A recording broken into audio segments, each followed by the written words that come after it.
You know, one of the things that I feel pretty strongly about, and I discourage a lot within our agency, is when I hear someone use the phrase, X number of employees work for me.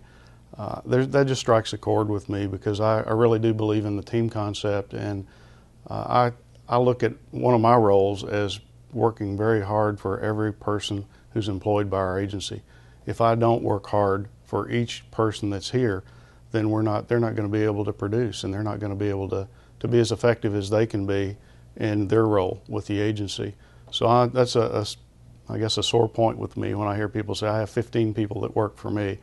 When people usually ask me how many people work for you, I say, well, I work for everyone in the agency. And I really believe that. I think that's an important thing. One of the things I've learned along the way too, I believe strongly about, is but you have to be a good leader, that you have to be a selfless leader, someone that's willing to invest more in the people that you're working with on a daily basis than you're trying to take out of the organization. I really believe that one of the most important responsibilities that I have as Chief of Police is developing leadership within the agency from top to bottom. Our folks, no matter what capacity they're in within the agency, are in situations where leadership skills are imperative.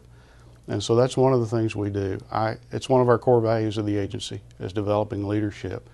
And I have to be willing to share mistakes that I've made with folks, so that they can learn, so that if they face a similar situation, they can do a better job than I did, or maybe make a better decision than I did.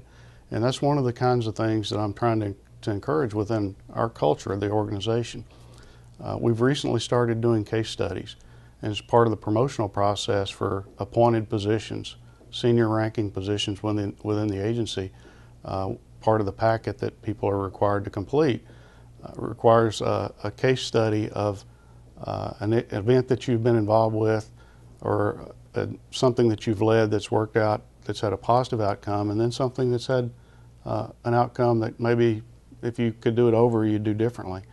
And what we're trying to do is to think through and to be able to document what the person was facing, what they thought they were facing, the issues they were considering, the decision they made, how they implemented it, and then in retrospect, the assessment of the decision. And if you were looking at the very same situation today, how would you do it differently if you would?